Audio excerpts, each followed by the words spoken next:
Welcome back to my channel. Please subscribe to my channel My Dreamy Drama Land. सुबह की हवा में भारीपन था। एक अजीब बेचैनी ज़ेशा, अरेना और डैनाई तीनों के आसपास तैर रही थी।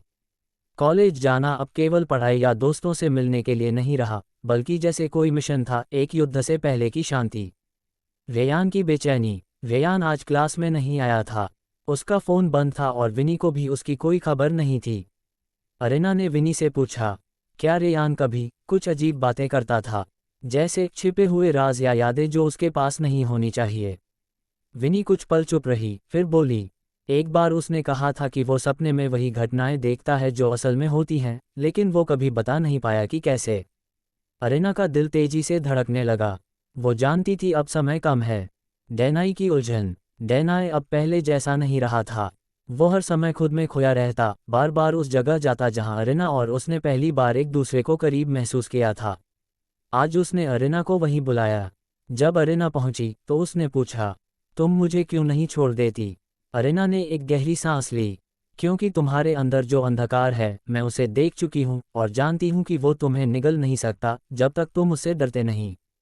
डैनाई की आंखें भीग गईं। उसने कहा, मेरे सपनों में एक लड़की आती है, वो ज़ेशा जैसी लगती है, लेकिन बहुत अलग। वो मुझसे कहती है कि अगर मैंने अरेना को छुआ तो सब कुछ खत्म हो जाएगा।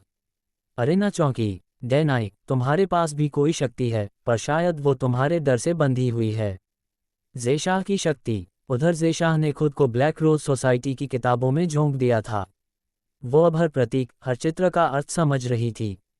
एक पुराना ग्रंथ उसके हाथ लगा जिसमें लिखा था, 3 आत्माएं, 3 रास्ते, लेकिन एक भाग्य, एक अंधकार जिसे सिर्फ मिलन से रोका जा सकता है। वो जानती थी वो 3 आत्माएं वही हैं, वो अरेना और डैनाई। तभी एक महिला उसके सामने आई, लंबा कद, सफ़ेद बाल, आंखों में तेज। मैं एमिलिया हूँ, ज़ारिया की पहली शिष्या। तुम अब तैयार हो रही हो, लेकिन समय तुम्हारे खिलाफ है। मुझे बताओ, ये अंधकार क्या है?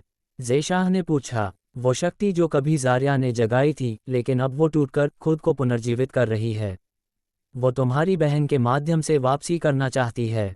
ज़ेशाह से हर गई। अरेना। एमिलिया ने सिर हिलाया। हाँ, उसका स्पर्श, उसकी मासूमियत और तुम्हारी शक्ति, तीनों को मिलाकर ही अंधकार जीवित हो सकता है।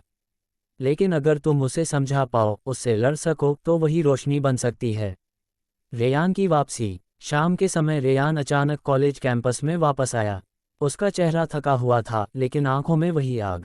अरेना ने देखा कि उसके हाथ में एक पुरानी डायरी थी, वही डायरी जो वो पहले कभी जिक्र करता था। अरेना, मैं जान गया हूँ मैं कौन हूँ। अरेना कुछ समझ नहीं पाए। रेयान ने डायरी खोली। मैं ज़ारिया का बेटा हूँ, लेकिन ये बात किसी को नहीं बताई गई थी। मुझे गोद लिया गया था और मेरी यादें धीरे धीरे लौट रही हैं।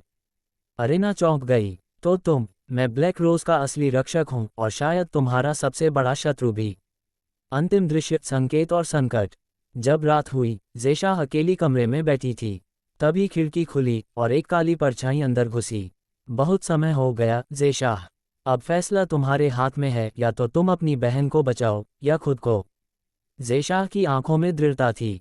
मैं दोनों को बचाऊंगी, क्योंकि मैं ब्लैक रोज हूँ, और ये कहानी अब मैं लिखूंगी। Thanks for watching. Please like, share and subscribe.